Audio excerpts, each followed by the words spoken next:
Andrew Gardner. My pronouns are he and him. I am a software engineer at the Multi-Mission Operations Center here at ASI. My home department is in the Lunar and Planetary Laboratory. I also work in astronomy. So as has been mentioned, the Multi-Mission Operations Center is built to support missions in the Pioneer scale. So too big to be a CubeSat, too small to be a flagship mission, kind of stuck in that weird, strange in-between place where you have real expectations about the kind of services that you need for mission operations, but not a giant budget to support a huge team. And just in general, I will say, because I'm a software engineer, I think building spacecraft is hard, and I think building instruments is hard, but I think that getting your data and managing your mission should be easy, because that's mostly software, and software should be easy. So the Multi-Mission Operations Center is new, but the people that are working on it are not new. I've been with the University of Arizona working on spacecraft operations for 13 years. Our team has been doing this more than 20. Of course, the university has been doing it as long as there have been missions in space. LPL and astronomy have been involved in those. So one of the things that Ms. Patton talked about was the human capacity that we have. And that is something that the Multi-Mission Operations Center also has.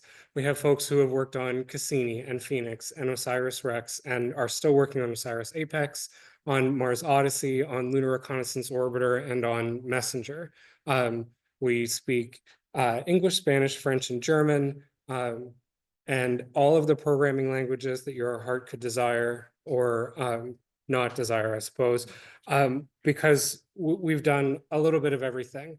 And we have our first partner, which is the Pandora mission, which is run out of NASA, Goddard, and the Department of Energy, Lawrence Livermore National Labs. They're scheduled to launch on October 15th. In a couple of weeks, we get to go to the spacecraft manufacturer and sit in the factory and, well, I guess I was going to say poke at the spacecraft, but I am very confident that software engineers are not allowed to touch spacecraft, and that's okay with me. So we are providing them mission operations, which means science planning, simulation, telecom management, data management. And one of the unique things about being a partner with missions rather than a service provider is that they asked us things like, how long out will you simulate our orbit? And we said, well, how long do you want us to simulate your orbit? I guess the whole mission, like that's what you want, isn't it? And they said, yes, but other people they talked to would say, well, no matter what you want, you pay us this money and this is what you get. But our desire is to be partners with the people that we work with, not just a service provider. But Pandora will be our trailblazer for that. So what we do is software and services that facilitate mission success. And the reason that we have OSIRIS-REx up there is that our team learned a lot from science operations on OSIRIS-REx and now on OSIRIS-APEX. And the most important thing that we learned doing that is how to put together mission planning and science planning software that lets scientists do science and lets engineers do engineering, and keeps track of all of the different pieces that it takes to have a spacecraft on orbit doing science. So we have a really mature configuration management system. We have our own servers. So, at least every week, there's more information about either cloud providers getting more expensive or cloud providers leaking data to the rest of the world. We have a unique capability to make sure that we're meeting all of our, either NASA standard or CUI export restrictions. Not every team has people on it that really enjoy reading the Code of Federal Regulations, but I do, so our team does. So we will be sure that we are doing the right thing by all of your data.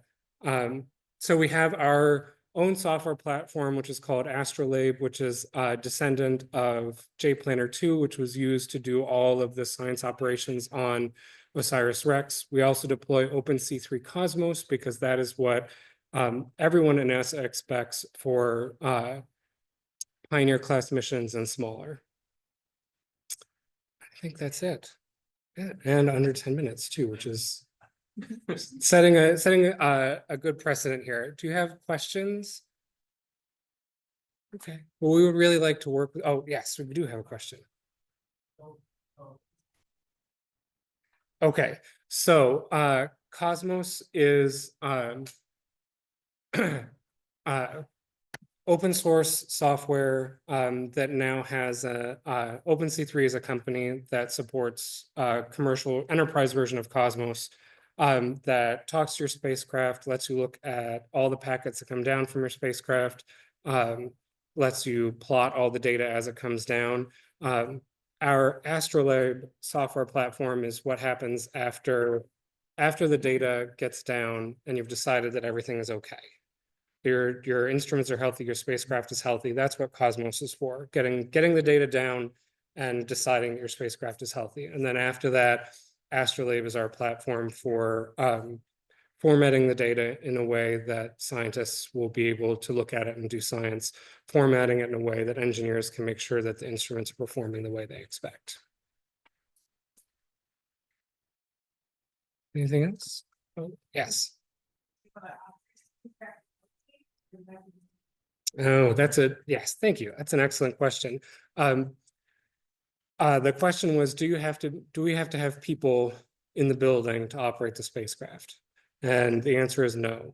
The original reason that I got hired at the University of Arizona by LPL was to help automate our mission operations for spacecraft that we had instruments on.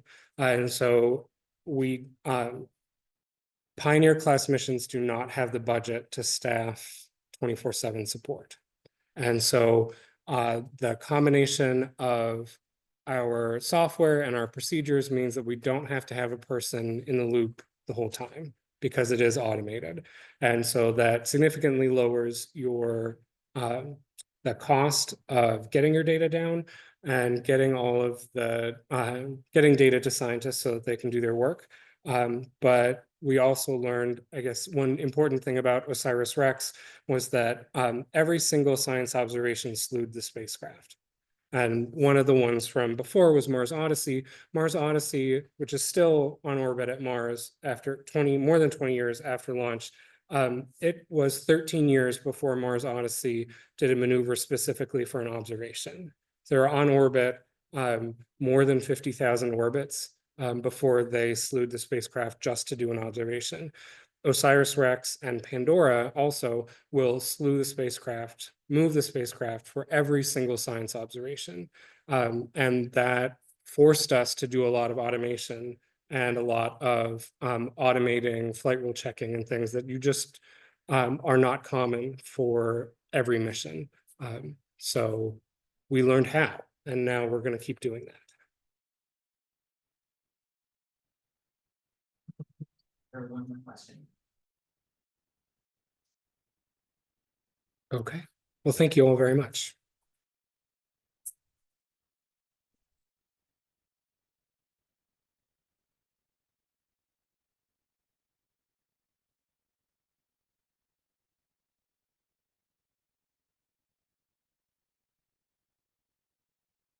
Before we get to the next talk, if you do have a question at the end of any of these presentations, if you raise your hand, Lauren will bring you a microphone. That way, the people who are on Zoom can actually hear the question and know what it is.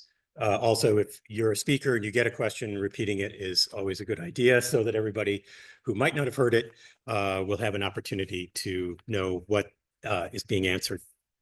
I think you hear it a little, I think a little piece of the loud and clear.